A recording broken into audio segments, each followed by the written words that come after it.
Good day, everybody. It's about 2:45 on the 26th of March 2025, and yeah, it's a little bit chilly when the wind blows here. Well, way down there in the distance, there's a guy that has a vlog. He's filming somebody, and looks like there's television people filming somebody right here. The lady with the pink coat, you guys probably can't see her. She's got a big heavy camera and a big tripod. Yeah, and actually right over here is I guess it's a national television station of Belarus. It's ONT. So anyway, I'm going to be talking about my different news. They have news programs there a lot, sometimes really, really good.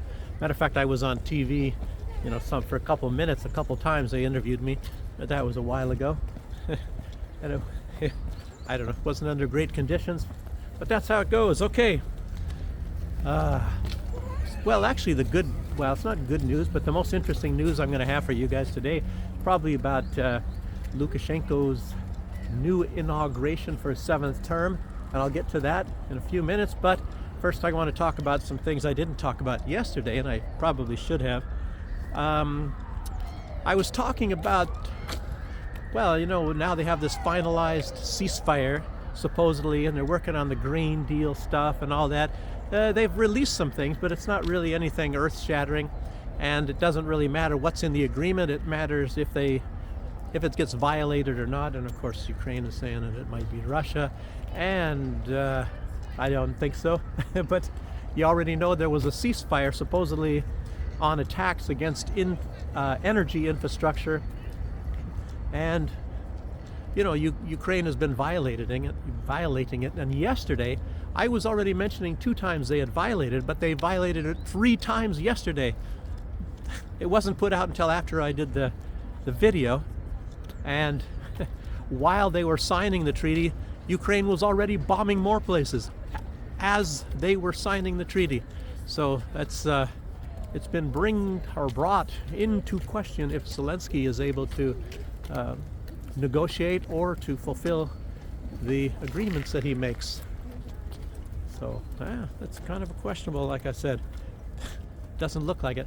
And there's also a theory that it's they don't listen to him and they just do what they want to do. And you kind of think about it, he might just be kind of floating around and looks like some kind of a figurehead, but he doesn't really control that much. It's very, very possible. So, but who knows? Yes, indeed.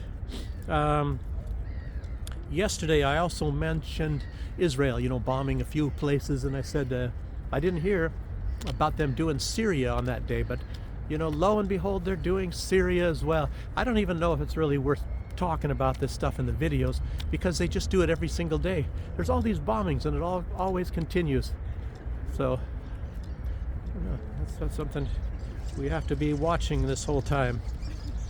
They were bombing Syria, and I don't know, Syria's just too much of a mess. You need a specialist to be talking about Syria, what happens there every day. And Lavrov announced that there will be a reduction in the oil and the gas, by the way, that is being delivered to Europe through these pipelines. As you know, they're still buying Russian oil and gas, and it's going to be reduced because of Ukraine bombing all of these pumping stations and all that. And there's one station, I think that they bombed a few already that are coming from from the stands, like Kazakhstan.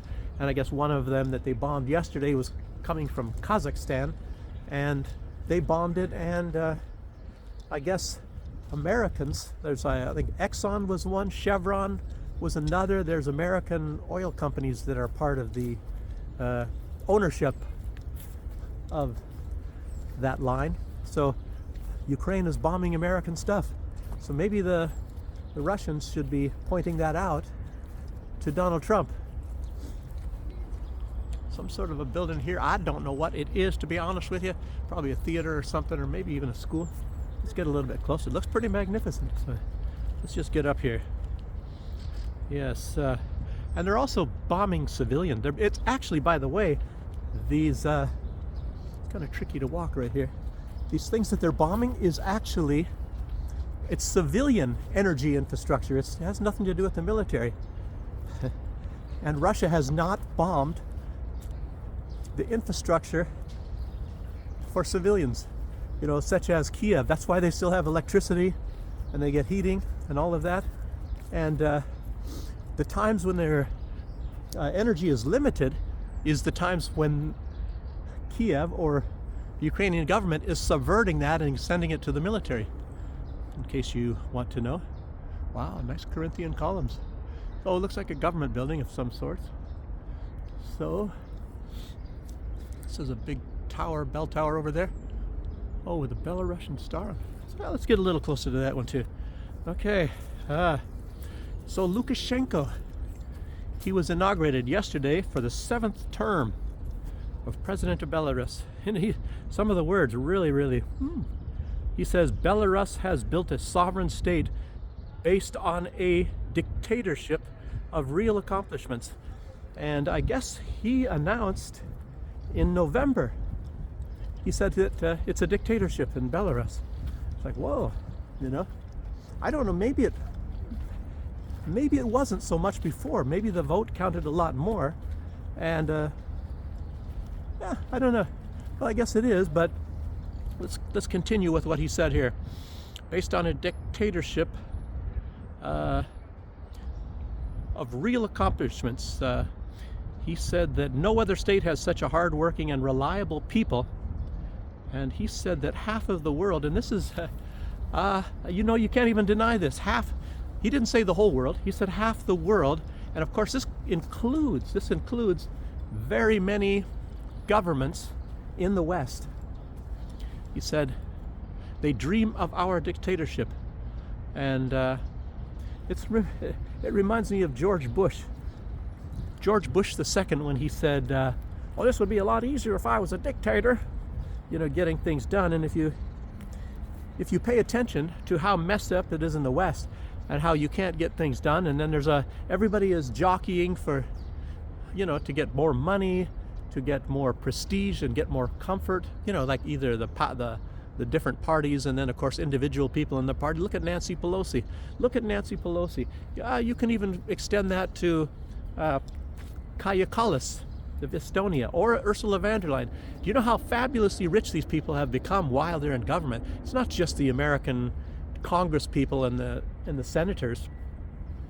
So many of them become filthy rich. Joe Biden himself, he was just a little bit above a middle-class guy, and now he's a huge multimillionaire.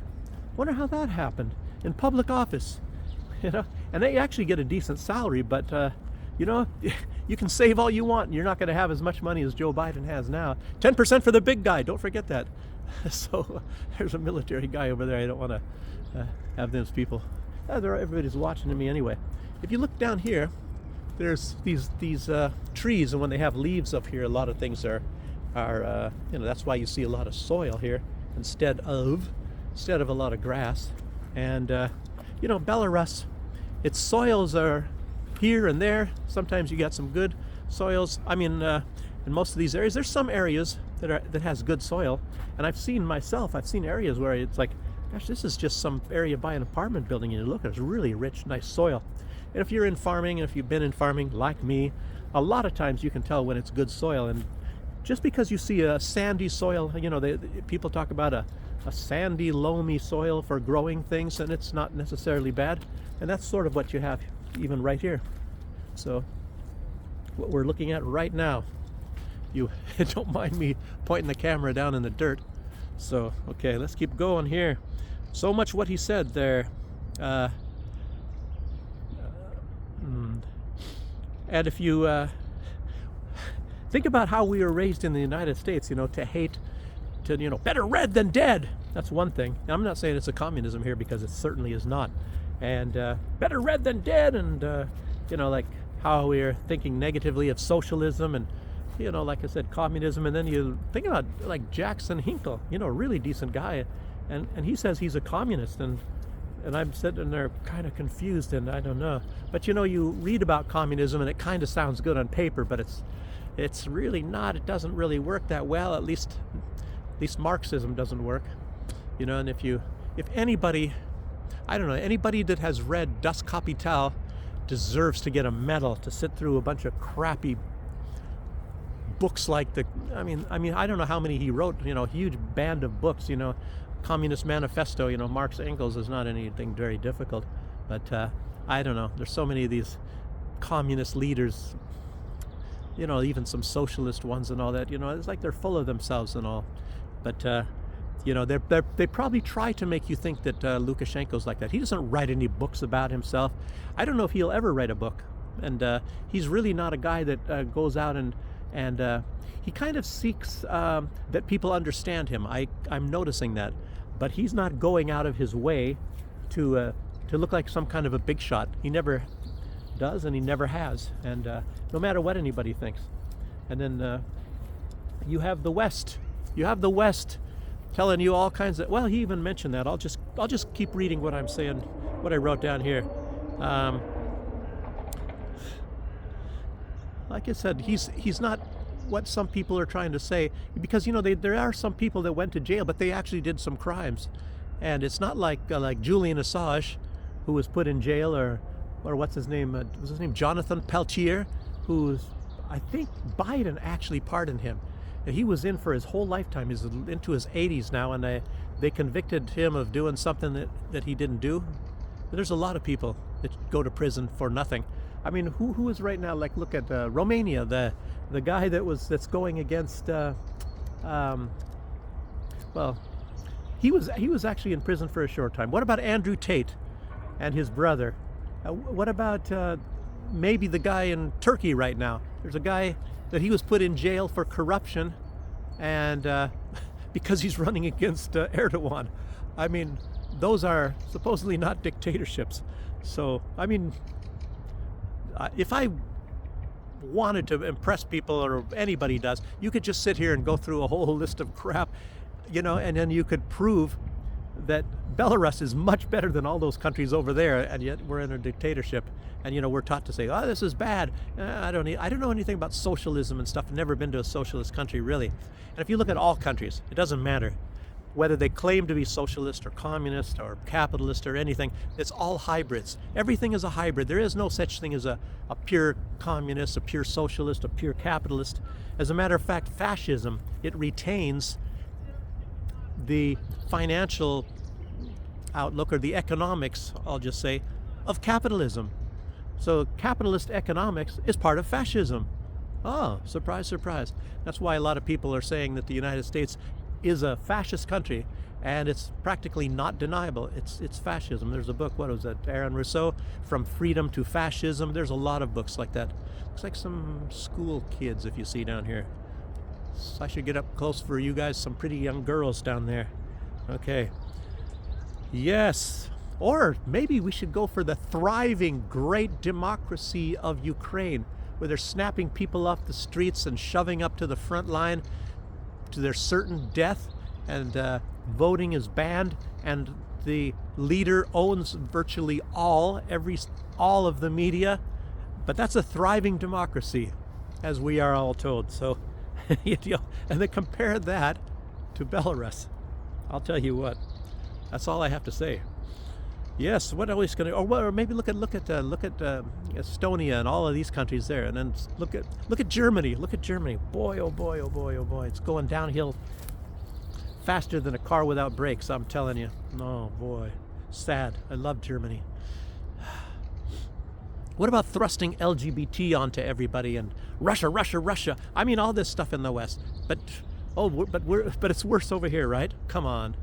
Anyway, let me keep going here. What his speech was all about here. I'm not going to talk more about Israel. It's a thriving democracy there too. Jeez. Look at who's in charge of the place now. Satan Yahoo. You got Satan in charge. How can Satan get in charge of a democracy? I'll tell you what. It's not that difficult to figure out. Money buys the power. You guys all know that, so anyway. And that's a theme of so many videos. Truth activists like myself here. Okay. What about freedom of speech and freedom of the press? Well, heck, I'm talking here. There's a lot of people that talk bad about Lukashenko, and guess what? They're in Belarus. It's not like you're going to get arrested or something like that. I think if you threaten him, and if you really insult him. But they don't like the lies here. I think if that's why that's why it's pretty good here, because you have the president tries to make sure that there's nobody going to be able to say true things that are bad about him. So you kind of have to keep doing some good things. And anyway, I don't want to, get you guys filled with milk and honey and tell you how good it is. It's quite good here. It's not perfect, but sometimes it's like, for example, let me think. One thing is that the pay is pretty low, pretty much in many ways in Belarus. Of course, they have people living here that are making lots and lots of money, and they have internet jobs, and they're getting money from overseas. And of course, even the West is trying to cut it off. They're trying to cut it off so the money doesn't come here. The bank things and all. But I know met people that they have bank accounts in Dubai, so then they can send the money from wherever it is all over, and they get hundreds of thousands, and they have it sent to Dubai, and then from Dubai they can send it directly here. So that's just one example. And then there's the Bitcoin. There's a way to get money that way too. Anyhow, but look at even USAID. I shouldn't be. I don't know. I was going to go into something about telling you all this stuff that's so corrupt, and like USAID, they buy the medias everywhere. So what about the freedom of the press, huh?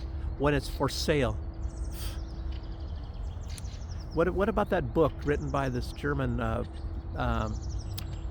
reporter called Gekauften Journalisten, bought, and the United States pays huge money to journalists to write stories the way they want it to be written, and the list goes on and on. Okay, let's. What about Sputnik and RT being banned? Like, you can't get it in Germany, at least. I think maybe not in the United States. You can't get it in pretty much. I couldn't get it in Latvia either, or Lithuania. I mean, it's all banned. So, but that's freedom of the press, right? But I can get all of the stations from the United States. I can get CNN and everything over here. Well, how come if the press is banned in Belarus, I can get all the Western press in Belarus, but you can't get Belarus and Russian press in the free? Anyway, you guys get the point. Okay, I can go on and on about that. And what about the 5 billion? Let's say, what was it? Victoria Nuland, she admitted that that's 5 billion. They were supposed to try to overthrow Belarus, as you know, before they overthrew Ukraine. That was supposed to go first, but it didn't work. They couldn't get Lukashenko. So, yes. But they buy the hearts and the minds of all the people. No problem there, baby. And they've been buying the hearts and the minds of the Ukrainians since at least the mid-1950s. I know that. I was reading about that. It's and guess what? It's the West that was doing that. It's the United States and it's Great Britain. I know those two for a fact. And it's part of history. It's part of fact. And then, of course, they encourage this Banderitism, this, which is a hatred of normally Jews and things, but of course also the Russians. You guys know that. Okay. But they started going full speed at about the year 2000, I was going to say that. And that's when they really started going. And that's why you see this big upsurge of Nazism. Wow. And here in Belarus, a lot of this stuff is coming from over there, and they infect, such as teachers. Teachers are the main thing that they've been going after here in Belarus, to poison their minds and to make them think that everything is so much better over there and so much worse over here. And I'll tell you what, I've met teachers, they live high on the hog, they live very, very good, and yet they're saying that it's not good. And it's like, what? They have all this free time, they have lots of money, they have a beautiful, well, not really big apartment, not as big as mine, but it's all paid for. They pay practically nothing, and they go on vacations to France and to all over the place, and it's like, so how is their life bad? And they can walk the streets at 3 a.m. They can even be drunk. Their wife can be drunk wearing a miniskirt, and nothing's going to happen to her. They should go to the West. Matter of fact, they've been to the West. It makes me wonder, didn't they open their eyes while they were there? You guys know what it's like over there. Anyway. Okay. So let's see. What else was I going to say here? Okay. Lukashenko, what did he also say? He said his leadership, and it's true. And it's undeniable, you talk about, and I've talked about this before, and the most important thing for him is, he really hates war. And I've said on this channel, I said that if there's anybody that should be getting the Nobel Peace Prize, it would be Lukashenko. This country has never been at war ever since he's been there. It's never been at war. It wasn't actually even before that. It was because you had the after effects still of World War II, and then they had another leader. And of course, Belarus was quite poor, and they were pretty wiped out.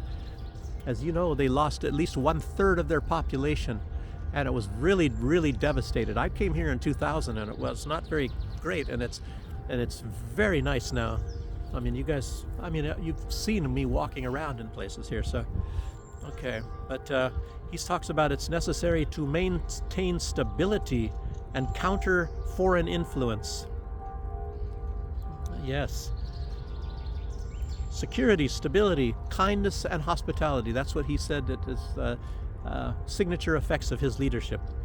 Security, stability, kindness, and hospitality. Guess what? A lot of people can come here. Maybe not the Americans, but a lot of people can come here without any visas. And that includes all these people just right on the other side of the border.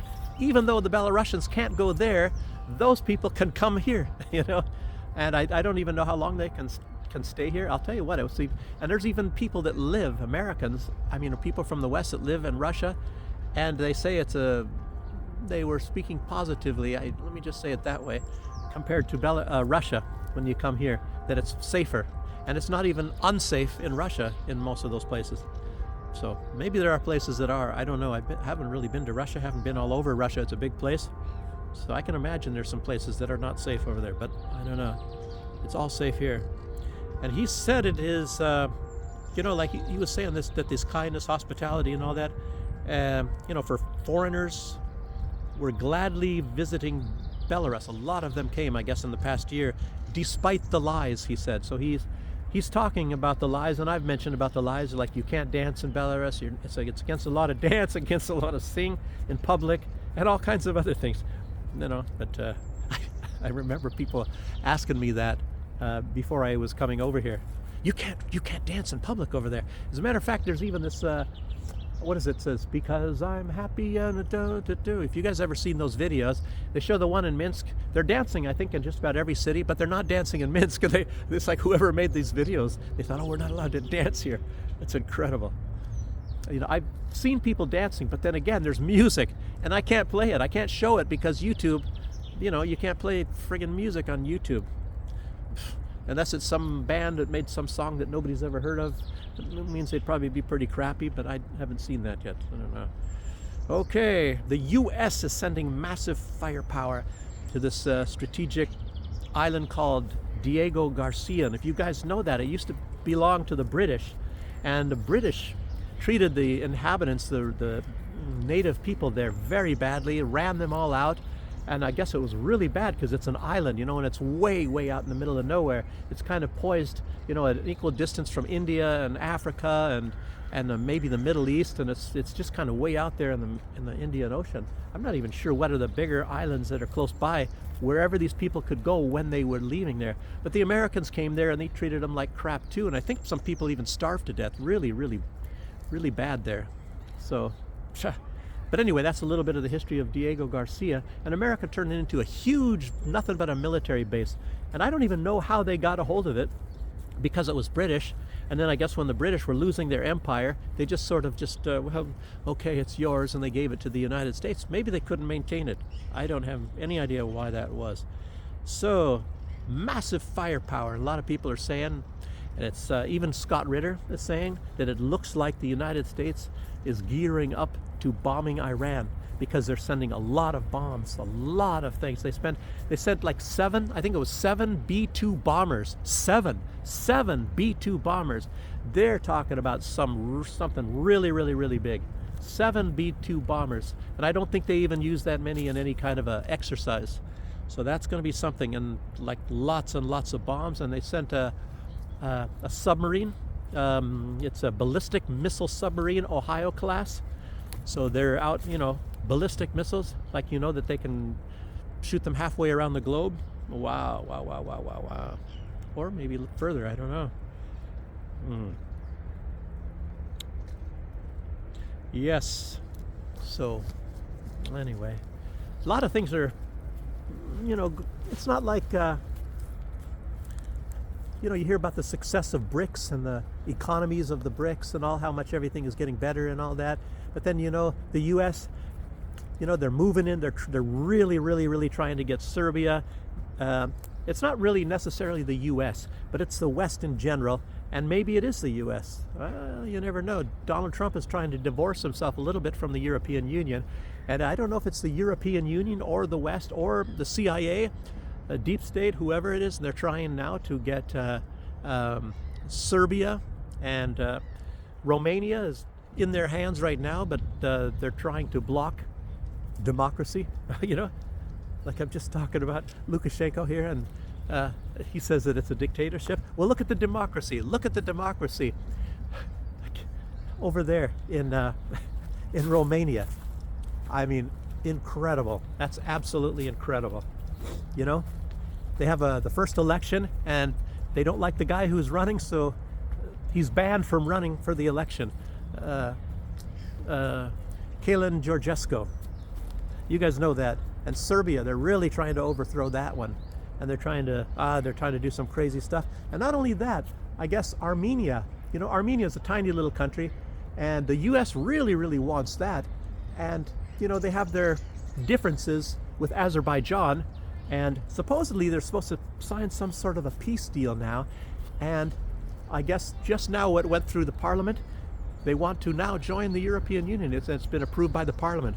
So that might be happening. Hold on. A squirrel over there. So that's possibly going to happen. They're also trying to get into NATO. And the United States, of course they want to put a base there. It's poised in a very good place for, surrounding Russia. Look up there. It looks like a, what do you call those again? Anyway, place where you can put a machine gun. I don't think there's any soldiers in there. It's probably just there for looks. I wanted to show that squirrel, but it's not there. Anyhow, I think that's about all I have to say. Let me think.